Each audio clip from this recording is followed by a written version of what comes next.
French parliamentary elections are deliciously complicated affairs, and the next 24 hours is absolutely pivotal. Here's what's happening in dozens of constituencies around the country where there are three eligible candidates standing. The left bloc and Macron's centrist bloc are starting to withdraw candidates from the race in order to make those constituencies two-horse races, in order to consolidate opposition to National Rally. If that trend continues, we are potentially in a situation where National Rally cannot achieve a majority. Cue potential parliamentary paralysis.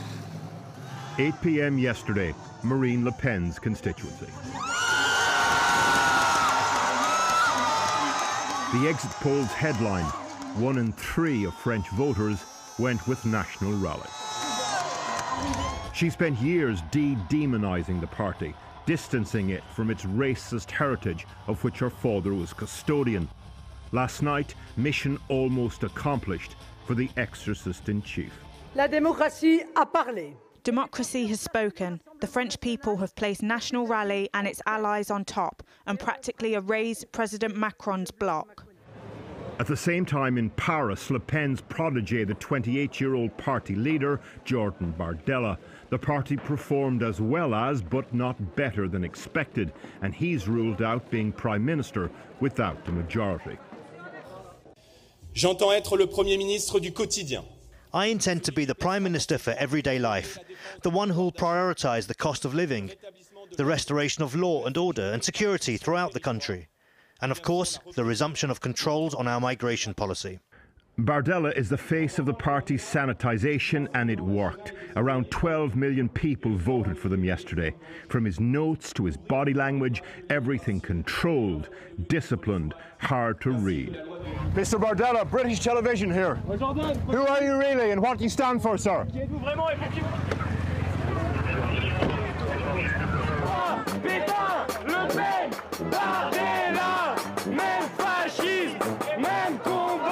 At Place de la République last night, the chant goes up, Bardella and Le Pen, heirs to France's Nazi-era collaboration. The alliance of left-wing parties, the New Popular Front, came second yesterday by share of vote. For their supporters, a National Rally run France, unthinkable. What kind of country will this be for you if that happens? Je peux répondre en français? Oui. Je pense qu'il y a... Personally, I'm on the end of racism regularly, little things. I have less chance of getting a job, I get scrutinised more when I'm looking for places to live. There are things that happen to me that don't happen to white people, and I think that's going to get worse, because these things will become normalised and acceptable. Why do you think 12 million French people voted for the National Rally? When you have parties that are supposed to be centre to centre-right and that start applying policies of the National Front, then why not voting for the original and not the copy? And I think that a lot of people now feel that voting for the National Front is like voting for any other party. The leaders of the left-wing parties want their people to vote tactically in the second round next Sunday to block National Rally winning in constituencies.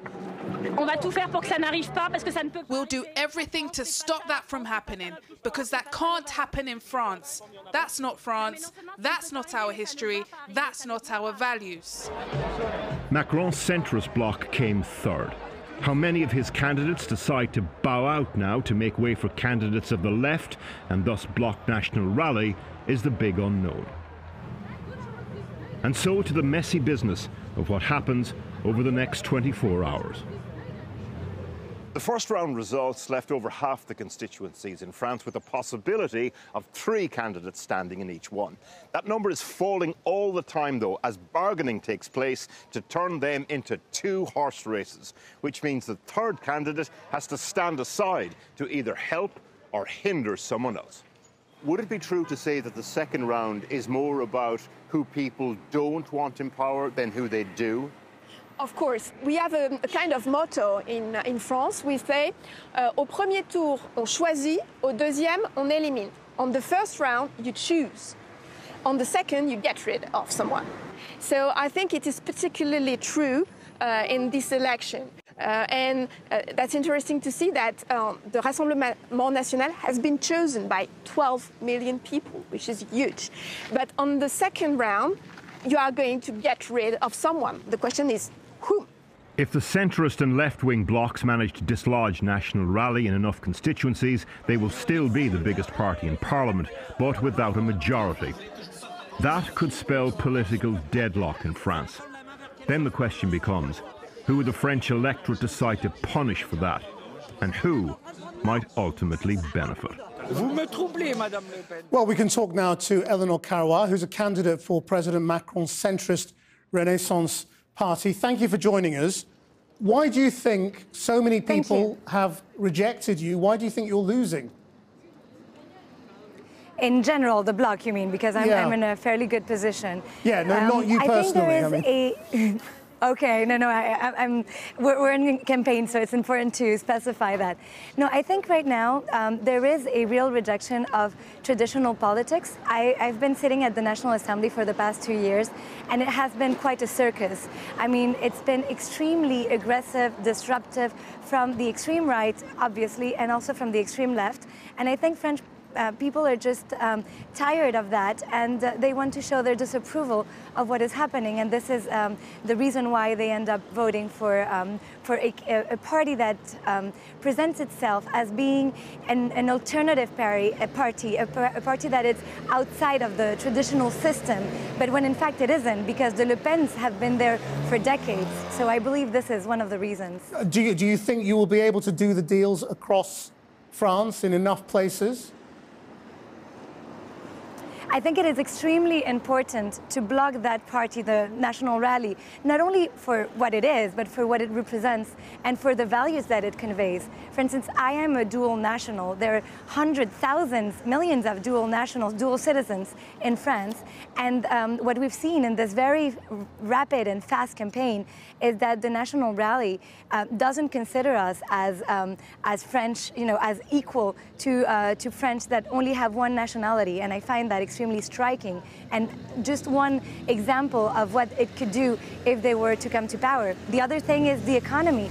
I mean, clearly they've been around for a long time, but they have no experience, and their economical program is also very complex and unrealistic. It's just exactly as the far left, the extreme left. So I think it is very important that we block those extremist parties in the next hours and days. But isn't the point of this first round that the centre has been shown to have failed to have the answers? I mean, Keir Starmer here in this country, who is currently on track to be the Prime Minister on Friday, has said, the lesson of this first round is that progressives need to show that only they have the answers to everyday problems of ordinary people.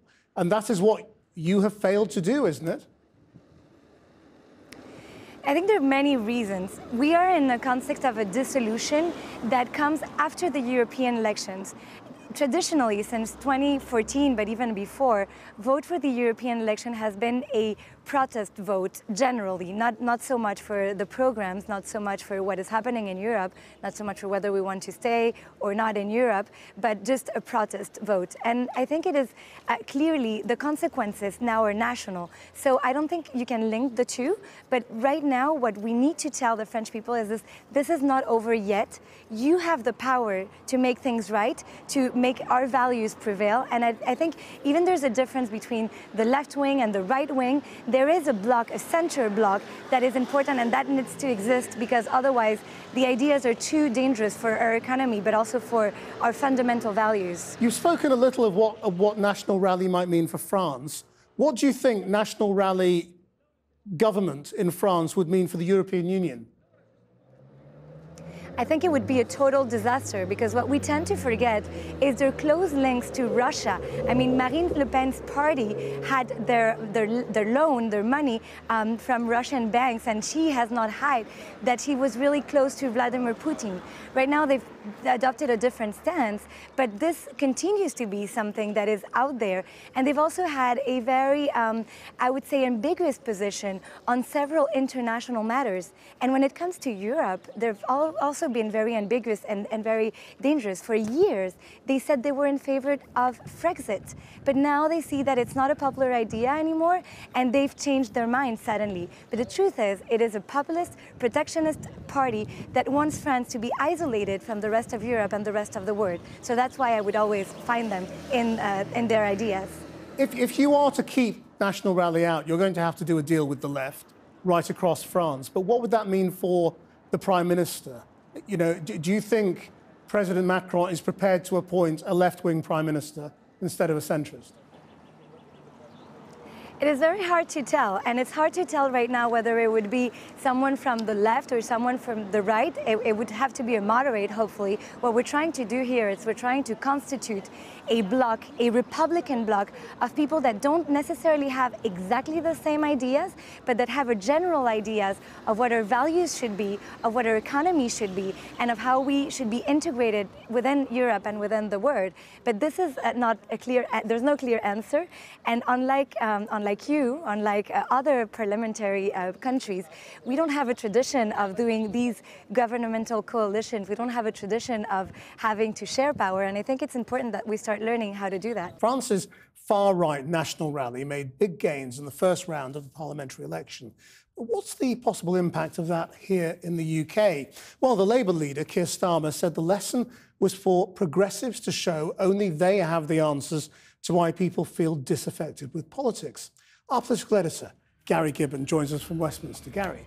Well, it's interesting. Events in France have spawned a whole load of commentaries saying this is some kind of omen of what could happen in Britain if, say, Keir Starmer were to become the Prime Minister. An awful lot of these commentaries are saying, well, that'd be a bit like centrists, like Macron taking power. There could be disappointment further down the line and an upsurge in populism on the right. Interesting counterpoint to that from the other side of the Channel. Former French Europe Minister Clément Beaune saying that he thought Britain looked like it might be turning a page from demagogic nationalism just as France risks diving into it. What does it all mean for Nigel Farage, though, and will he take lessons from what Le Pen has been achieving in France? He's had a love-hate relationship with National Rally Party over the years. It seems to be slightly closer to the hate section of that right now. He said that their economic policies risked trashing the French economy, but he might want to learn from how they've built up support in councils, built up revenue, built up some sort of professional organisation.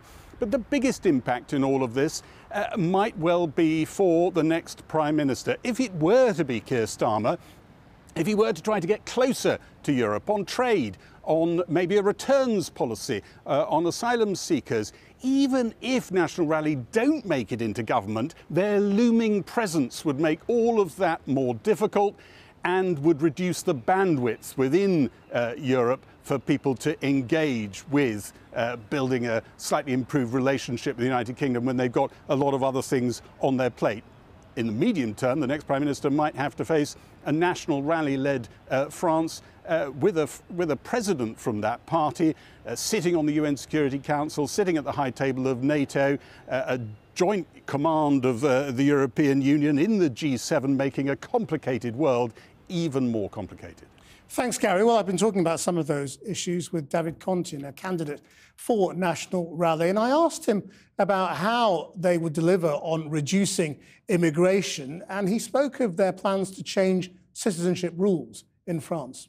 The stuff called droit du sol in France, that if you're born on the territory, you become French automatically, and it's not possible today to continue with that. We can continue also with all the medical aid for all aliens, and we have to change that. And we see in different polls in France, the majority of French want to stop with that, and that's why they vote for the Rassemblement National.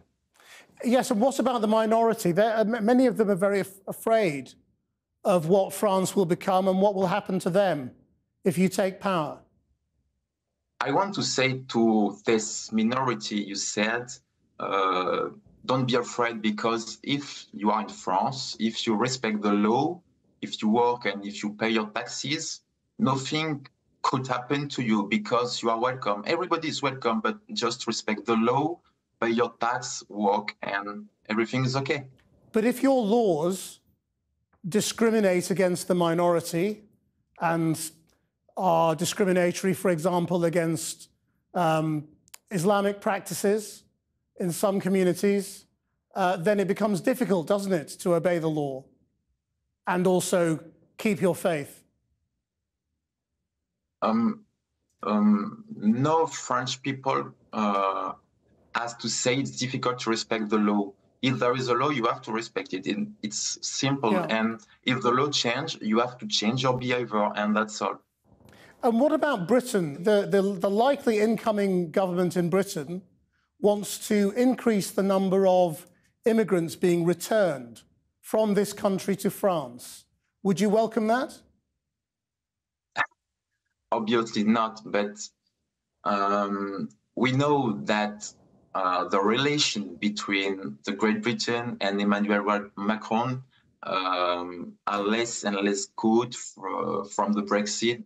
I think all the countries have to defend their position. That is to say, UK want to defend this country and France want to defend his country. But what we will do with these migrants in the sea? Obviously, we can't let them in the sea, and they have to be welcome somewhere. But just not in France. And why not in the UK? We have to work with the UK to solve these problems, this immigration problem. Just finally, can I ask you? I mean, you are described in most of the English-speaking world as the far right. You know, people describe you as populists, as national conservatives. The language is very reminiscent of fascism in Europe. How do you respond to these descriptions of what you are? Look at me. I am not fascist. I am not defending fascism position. Is it because I love France that is I'm fascist? Is it a question of racism? Is it a question of race? No, I mean, you can love France, you can defend France. Whatever is your color, whatever is your religion, wherever you come from, I have no word to defend, to explain. Yeah. Are you far right? Is far right the right way to describe you? If you think that loving France is far right, you can say I'm far right, but it's just a word to put on ID. But I'm not far right, I'm far France.